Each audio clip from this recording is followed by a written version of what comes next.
نحمده ونصلی علی رسول الکریم اعوذ باللہ من الشیطان الرجیم بسم اللہ الرحمن الرحیم والشعراء یتبعهم غاوون الم تر انہم فی کل واد یہیمون وَأَنَّهُمْ يَقُولُونَ مَا لَا يَفْعَلُونَ إِلَّا الَّذِينَ آمَنُوا وَعَمِلُوا الصَّالِحَاتِ وَذَكَرُوا اللَّهَ كَثِيرًا وَانتَصَرُوا مِن بَعْدِ مَا ظُلِمُوا فَسَيَعْلَمُ الَّذِينَ ظَلَمُوا أَيَّ مُنقَلِبٍ يَنقَلِبُونَ۔ صدق اللہ العظیم۔ سامعین محترم، یہ سورہ شعراء کی آخری 4 آیات ہیں جو میں نے تلاوت کی ہیں۔ ان میں شعراء کا ذکر ہے۔ شعراء تو ہر سوسائٹی میں ہوتے ہیں،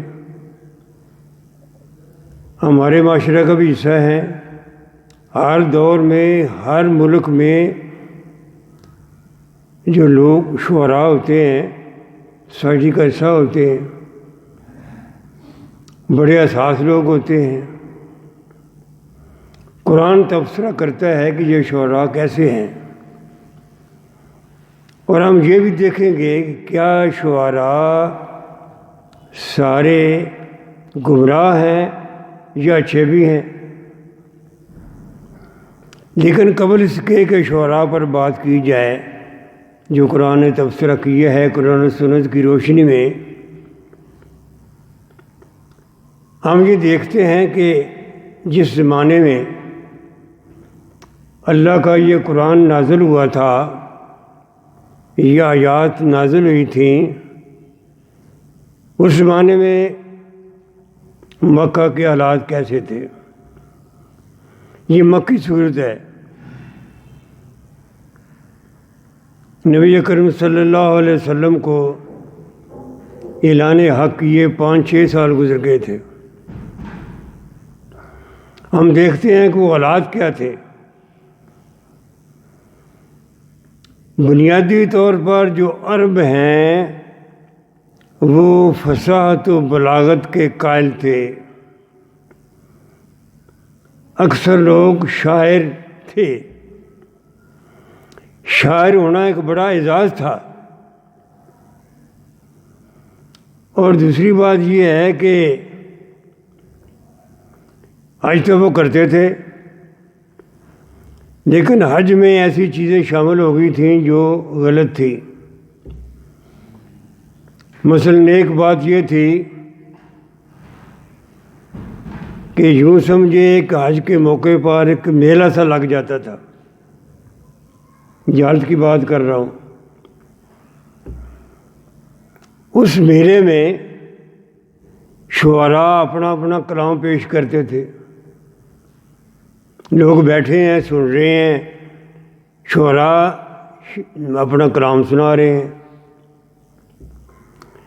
تو اس طرح جو شاعر اول آتا تھا اس کا کلام خانہ کعبے کی دیوار پر لٹکا دیا جاتا تھا۔ جس زمانے میں یہ آیات نازل ہوئیں، اس زمانے میں 7واں شاعر تھا جس کا کلام وہاں لٹکایا گیا، معلق کیا گیا۔ اسے کہتے ہیں 7 معلقات۔ 7 کا مطلب ہے 7 اور معلقات کا مطلب ہے جو چیز لٹکائی جائے۔ 7 معلقات یعنی 7 شعراء کا کلام وہاں لٹکایا گیا تھا۔ اسی زمانے میں یہ سورہ الکوثر اتری، نازل ہوئی۔ انا اعطیناک الکوثر فصلی لربک وانحر ان شانک ھو الابتر۔ تو شعراء عربی زبان کی باریکیوں کو، شعر کو، سخن کو جانتے تھے، اگرچہ وہ ابھی ایمان نہیں لائے تھے، کافر تھے، کوئی فوت ہو گئے تھے، لیکن جب یہ آیت یہ صورت نازل ہوئی تو انہیں کہنا پڑا ما ھذا کلام البشر، یہ تو کمال کا کلام ہے۔ ہم بڑے بنے پھرتے ہیں کہ ہم سب کچھ جانتے ہیں، یہ تو خدا، یہ نہیں کسی بشر کا کلام ہی نہیں ہے۔ یہ آیات اس زمانے میں نازل ہوئی تھی۔ عرب لوگ اپنے آپ کو بہت فصاحت و بلاغت کا ماہر سمجھتے تھے، شاعر تھے، اور کہتے تھے کہ بات کرنے کا ہمیں ڈنگ آتا ہے، باقی لوگ تو گونگے ہیں۔ چنانچہ جو باقی دنیا کے لوگ تھے انہیں وہ اجمی کہتے تھے، اجمی، اس کا مطلب ہے گونگے، یعنی بات ہم ہی کر سکتے ہیں۔ اس زمانے میں یہ اللہ کا کلام نازل ہوا۔ آغاز کرتے ہیں، وہ شعراء یتبعہم الغاوون، شعراء کی کیا بات کرتے ہو، یہ تو بہکے ہوئے لوگ ہیں۔ ان کی غزلوں میں سوائے اپنے آباء و اجداد کی تعریف کے اور سوائے عشق کے اور سوائے کسی کی تعریف کے، کسی کی عجب کے، کوئی بات نہیں ہوتی۔ بڑے مجلس میں کسی عورت کے حسن کی اس طرح تعریف کریں گے کہ سب سر دھلتے رہ جائیں گے،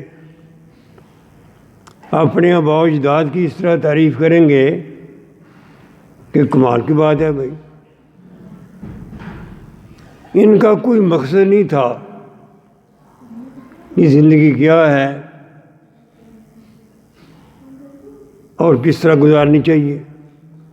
اصل میں اللہ تعالیٰ نے اس آیات میں ایک موازنہ کیا ہے مسلمانوں کا، جو مسلمان ہو گئے تھے، کلمہ پڑھ لیا تھا، اور ان شعراء کا جن کا کام یہ تھا کہ شاعری کرنا ہے۔ جو مسلمان ہو گئے تھے ان کا رویہ کیا تھا، انتہائی سنجیدہ شریف لوگ تھے، با مقصد زندگی گزارتے تھے، کسی کو دھوکہ نہیں دیتے تھے، جھوٹ نہیں بولتے تھے، دغا نہیں کرتے تھے۔ لیکن شاعر لوگ ان چیزوں کی پرواہ نہیں کرتے تھے، جب چاہ جھوٹ بول لیا، جب چاہ کسی کی عجب کر لی، جب چاہ کسی کو آسمان پر پہنچا دیا، اگر کسی کے خلاف ہیں تو اس کو اتنی بدتریفی کی کہ اس کو نیچے گرا دیا۔ تو اللہ کا قرآن فرماتا ہے وَشُعَرَاءُ یتبعہم الغاوون، یہ شاعر لوگ تو وہ ہیں جو کہ بہکے ہوئے ہیں، گمراہی کی باتیں کرتے ہیں، ان کا سامنے کوئی مقصد نہیں ہے، انہیں اللہ کی پہچان نہیں ہے، نبی اکرم صلی اللہ علیہ وسلم پر ایمان نہیں ہے، اس لیے یہ گمراہ لوگ ہیں۔ الم تر انہم فی کل واد یہیمون، اے نبی کیا تم دیکھتے نہیں ہو کہ یہ ہر وادی میں گھومتے پھرتے ہیں، کوئی مقصد نہیں ہے سوائے اس کے کہ بہکی بہکی باتیں کی جائیں۔ یہ معاشرے کا وہ حصہ ہے جو بہکا ہوا ہے، اور قرآن نے اس طرح الفاظ استعمال کیے ہیں، اس طرح بات کی ہے، اس طرح تبصرہ کیا ہے کہ یہ ہر زمانے میں، ہر سوسائٹی میں فٹ آتا ہے۔ شہر تو ہر سوسائٹی میں ہوتے ہیں، ہر ملک میں ہوتے ہیں، پڑھے لکھے ہوتے ہیں، معاشرے کا ساز طبقہ ہوتا ہے، لیکن ان کی زندگی دیکھی جائے تو وہ بالکل بے مقصد، بہکی ہوئی، راستے سے ہٹے ہوئے ایسے لوگ ہوتے ہیں۔ وَأَنَّهُمْ يَقُولُونَ مَا لَا يَفْعَلُونَ، ان کی سب سے بڑی نشانی یہ ہے کہ یہ بات کے پکے نہیں ہوتے، وہ جو کچھ کہتے ہیں وہ کرتے نہیں ہیں، جو کچھ کرتے ہیں وہ کہتے نہیں ہیں۔ اس کے مقابلے میں جو مسلمان ہیں، خاص طور پر نبی اکرم صلی اللہ علیہ وسلم کی ذات مقدس، ان کے متعلق لوگوں کو پتہ ہے کہ زندگی بھر نے کبھی غلط بات نہیں کی، اور اگر کی ہے کوئی بات تو اس پر عمل کیا ہے۔ اور یہ سامعین کرام میں آپ کو عرض کروں، یہ ریکارڈ ہے نبی اکرم صلی اللہ علیہ وسلم کی سیرت کا کہ ان کے دشمن بھی یہ نہیں کہہ سکے کہ وہ وعدہ پورا نہیں کرتے، وہ جھوٹ بولتے ہیں، نہیں کہہ سکے۔ ابو جہل سے کسی نے پوچھا تمہارا محمد صلی اللہ علیہ وسلم کے بارے میں کیا خیال ہے؟ اس نے کہا میں اس کا سخت مخالف ہوں، اس کی بات نہیں مانتا، لیکن یہ میں گواہی دیتا ہوں کہ وہ سچا آدمی ہے۔ ہرقل کے دربار میں ابو سفیان کو بلایا گیا کہ سنا ہے تمہارے ملک میں ایک آدمی نے نبوت کا دعویٰ کیا ہے، اس کی پوری وہ بایو ڈیٹا، اس کی تفصیلات بتاؤ۔ اس نے ایک سوال یہ کیا تھا کہ کیا جو بات کہتا ہے اس پر عمل کرتا ہے؟ اس نے کہا کرتا ہے۔ کبھی جھوٹ بولا ہے، کبھی نہیں بولا۔ ابو سفیان اس زمانے میں مسلمان نہیں ہوئے تھے، وہاں بھی اسے دوسرے ملک میں سچی بات کہنی پڑی۔ تو یہ میں عرض کرتا ہوں کہ اللہ تعالیٰ کا قرآن موازنہ کر رہا ہے کہ جو میرے نبی کے پیروکار ہیں ان کی زندگی اور قسم کی ہے، وہ تو بڑے ذمہ دار آدمی ہیں، لیکن شعراء دیکھو نا، کبھی کچھ کرتے ہیں کبھی کچھ کرتے ہیں۔ اب ہم نے دیکھنا ہے کہ کیا شعراء میں اچھے لوگ بھی ہوتے ہیں۔ یہ میں اس لیے بات کر رہا ہوں کہ شعراء تو ہر زمانے میں ہوتے ہیں، ہر سوسائٹی میں ہوتے ہیں۔ ہمیں یہ دیکھنا پڑتا ہے کہ کسی شاعر کو دیکھنے کے لیے ہمارے پاس پیمانہ کیا ہے، کیا وہ بہکا ہوا ہے یا صحیح ہے۔ اِلَّا الَّذِينَ آمَنُوا وَعَمِلُوا الصَّالِحَاتِ وَذَكَرُوا اللَّهَ كَثِيرًا، اچھے لوگ بھی ہیں وہ جو ایمان لائے ہیں، مومن ہیں، اچھے کام کرتے ہیں۔ اللہ تعالیٰ نے اس استثناء پیش کر دیا، تو بتا دیا کہ اکثر لوگ تو بہکے ہوتے ہیں، لیکن ان میں وہ لوگ اچھے ہوتے ہیں جن کو خدا کا پر ایمان ہوتا ہے، خدا کا ادراک ہوتا ہے، خدا کی پہچان ہوتی ہے، نیک عمل کرتے ہیں۔ چنانچہ ہم دیکھتے ہیں کہ نبی اکرم صلی اللہ علیہ وسلم کے زمانے میں اچھے شاعر بھی تھے، آپ ان کی تعریف کرتے تھے۔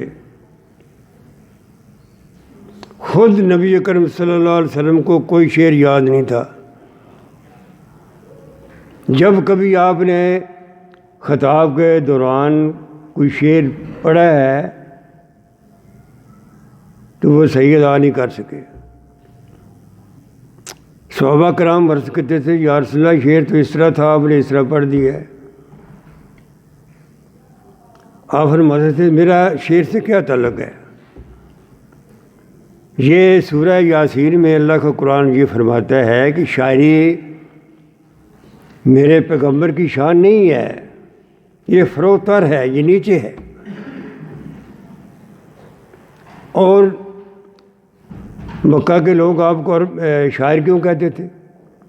صرف اس بنیاد پر کہتے تھے کہ آپ کے کلام میں بڑی تاثیر ہے، کیونکہ وہ اس بات کے عادی تھے، انہوں نے پتہ تھا کہ شعراء جب اپنا کلام سناتے ہیں تو لوگ سنتے ہیں، ان میں بڑی تاثیر ہوتی ہے، اس کی بنیاد پر آپ کو شاعر کہتے تھے۔ تو اللہ کے قرآن نے یہ تردید کی کہ شاعری جو ہے وہ میرے نبی کے مقام سے بہت نیچے ہے، بہت فروتر ہے۔ اس زمانے میں کعب بن مالک رضی اللہ تعالیٰ عنہ ایک صحابی تھے، وہ شعر کہتے تھے اور نبی کریم صلی اللہ علیہ وسلم ان کو انکریج کرتے تھے کہ تمہاری شاعری جو ہے وہ کفار مکہ کے لیے ایک تیر کی طرح ہے، وہ تیر جس میں زہر ہو، صحیح بات کرتے ہو ان کا جواب دیتے ہو۔ اس کا مطلب یہ ہے کہ جو اچھے شاعر ہیں، اللہ پر ایمان لاتے ہیں، وہ قرآن و سنت کی روشنی میں قابل تعریف ہیں، جس طرح خود نبی کریم صلی اللہ علیہ وسلم کعب بن مالک کی تعریف کیا کرتے تھے۔ حسان بن ثابت رضی اللہ تعالیٰ عنہ جو نبی کریم صلی اللہ علیہ وسلم کے زمانے میں نعت کہا کرتے تھے، آپ نے بھی حوصلہ افزائی ان کی کرتے تھے اور کہتے تھے حسان تم کفار کے مقابلے میں اس طرح شعر کہا کرو کہ وہ لاجواب ہو جائے۔ ان کی تعریف کرتے تھے، لیکن شاعر کا مزاج کیسا ہوتا ہے، شاعر ہوتا کیسے ہے؟ حسان بن ثابت رضی اللہ تعالیٰ عنہ جو کہ نعت خواں تھے نبی کریم صلی اللہ علیہ وسلم کے، ان کی آپ تعریف بھی کرتے تھے، وہ ان کا مزاج کیسا تھا؟ میں شاعری کی بات کر رہا ہوں نا، جو قرآن نے تبصرہ کیا ہے۔ جنگ خندق میں ایک واقعہ اس طرح ہوا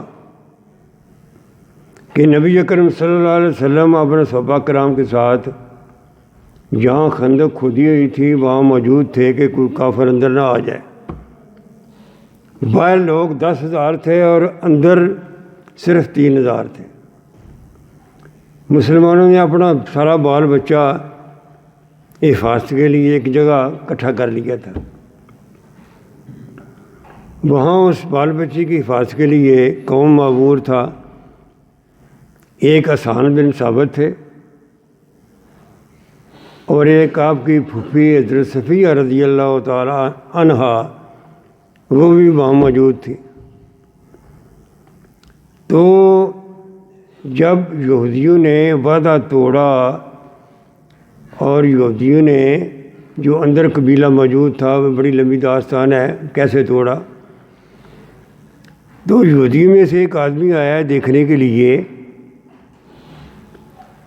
کہ مسلمانوں کے بال بچے کہاں ہیں، کیا وہ محفوظ ہے؟ تو ایک آدمی جب دیکھا حضرت صفیہ رضی اللہ تعالیٰ عنہا نے، جو آپ کی پھوپھی تھی، ان نے فرمایا کہ اے حسان تم جاؤ، جا کے اس جو بندہ آیا ہے اس کو قتل کرو، اس کو مارو۔ اب دیکھیں نا، یہ میں کمپیریزن کر رہا ہوں باوجود اس بات کے کہ وہ نبی کریم صلی اللہ علیہ وسلم کے صحابی ہیں، شاعر ہیں، نعت خواں ہیں۔ وہ کہتے ہیں کہ اے اماں جان جی میرا کام نہیں ہے، میں نہیں کر سکوں گا۔ طبیعت میں نرمی ہے نا۔ حضرت صفیہ رضی اللہ تعالیٰ عنہا اٹھیں ایک ہمے کا وہ ڈنڈا لیا، بانس لیا اور اس کو سر میں مارا اور بندہ مر گیا۔ تو میں تو یہ کر رہا ہوں کہ شاعر لوگ چاہے مسلمان ہوں، بہت ہی اچھے بھی ہوں، لیکن وہ طبیعت کے اتنے نرم ہوتے ہیں کہ ان سے یہ توقع نہیں کی جا سکتی کہ وہ میدان جنگ میں جا کے لڑے۔ اب ہم اپنی بات بھی کرتے ہیں۔ ہمارے قومی شاعر علامہ اقبال شاعر تھے۔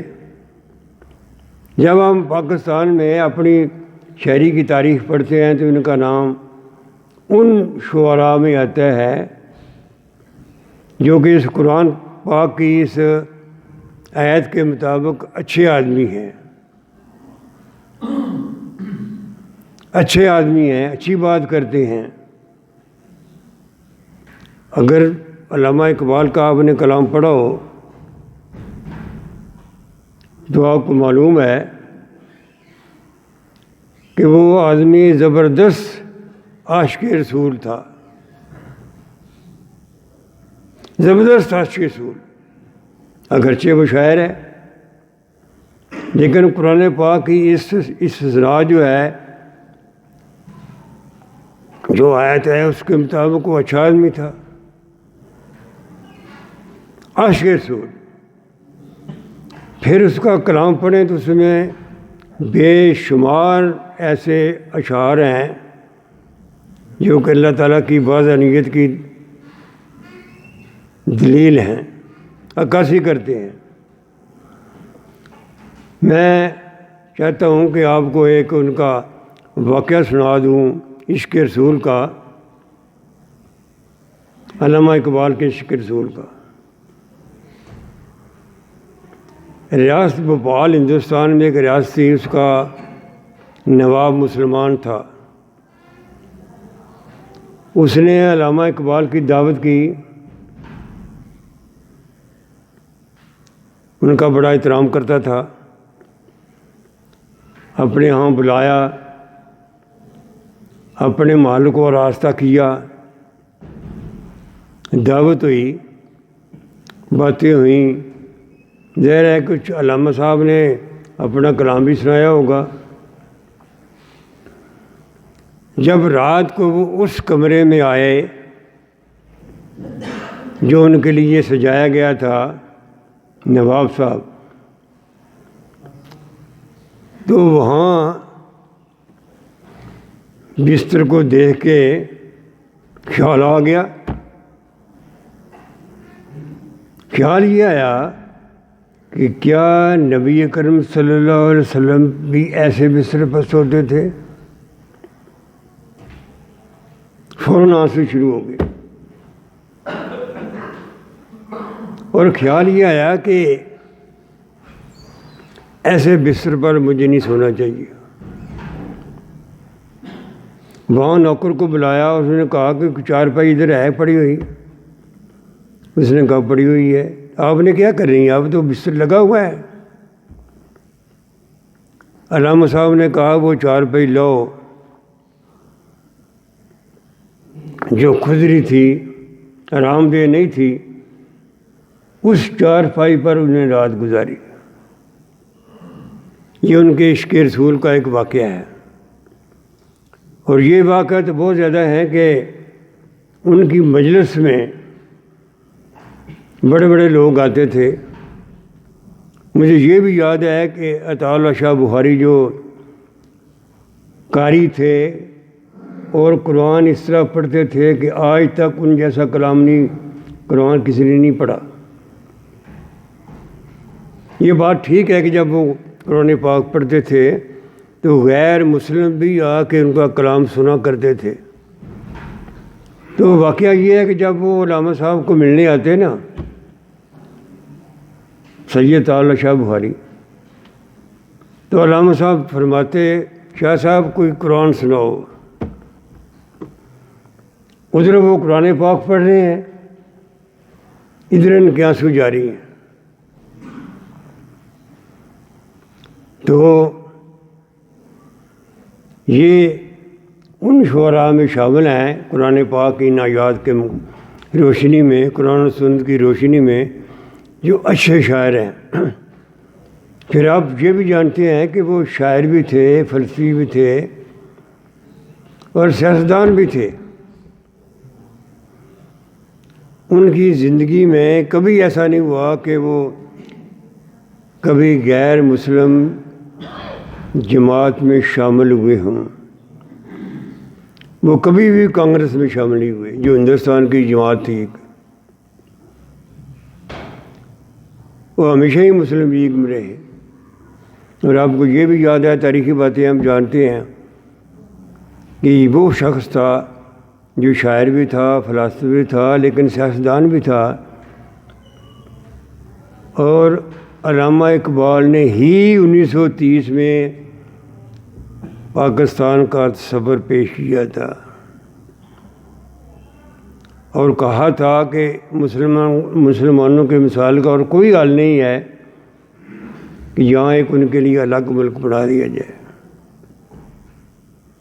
یہ علامہ اقبال ہی تھے۔ میں شاعری کی بات کر رہا ہوں نا، چونکہ دیکھنا یہ ہے کہ اچھے شاعر کون ہیں اور جو شراب اور عشق کی باتیں کرتے ہیں وہ کیسے ہیں، اس کی تشریح کر رہا ہوں نا۔ یہ علامہ اقبال ہی تھے جنہوں نے قائد اعظم کو انگلستان سے بلا کے اس بات پر قائل کیا تھا کہ آپ یہ کام کریں، اقتدار سنبھالیں اور پاکستان کی تحریک کو آگے بڑھائیں۔ یہ تاریخی بات ہے۔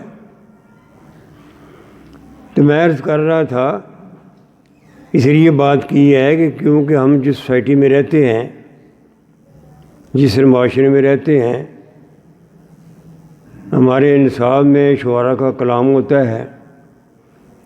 نامی میں، 10ویں میں، کالج میں شعراء کا کلام ہوتا ہے۔ غالب بہت بڑا شاعر ہے۔ کوئی بھی سوسائٹی، کوئی بھی ملک شعراء سے خالی نہیں ہے۔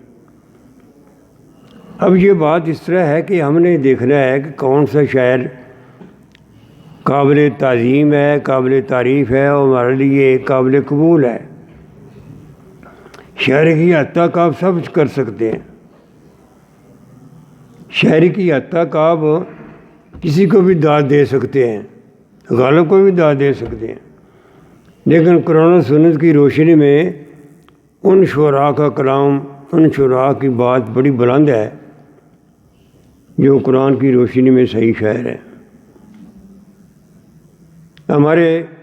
میں بات کوئی تشریح کرنے جا رہا ہوں، شعراء کی بات ہو رہی ہے نا۔ یہ پنجابی میں ایک شاعر ہیں ہمارے میاں محمد بخش،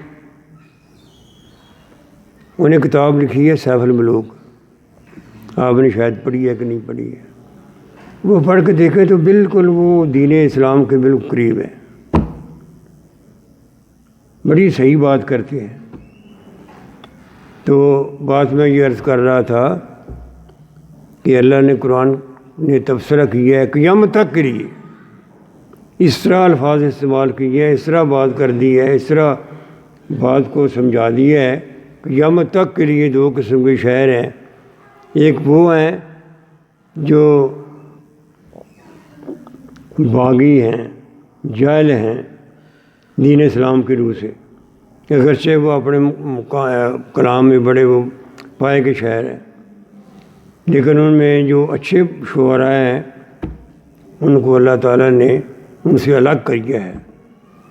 تو ہمیں بھی چونکہ ہمارے بچے یونیورسٹی میں پڑھتے ہیں، کالج میں پڑھتے ہیں، ان کے پرچوں میں یہ شاعری کا پرچہ ہوتا ہے، کلام پڑھتے ہیں وہ، تو انہیں ان قرآن کی آیات کی روشنی میں دیکھنا چاہیے کہ یہ شعر کہاں کھڑا ہے اور یہ شعر کہاں کھڑا ہے۔ وما علینا الا البلاغ المبین۔